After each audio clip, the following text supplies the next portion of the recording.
यो धेरै हालेर पो के काम त अनि धेरै हालेर नै अर्थ छैन होइन भोलि काम लाग्छ भोलि मेरो काम छैन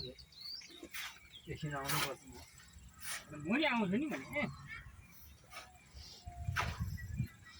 भोलि बिहानभरि छ काम यार मेरो काम छ दाजुभाइ नै आउँला एकछिन पठाएर 1 घन्टा आएर त सकिन्छ 2 जना भयो भने त 1 घन्टा त सकियो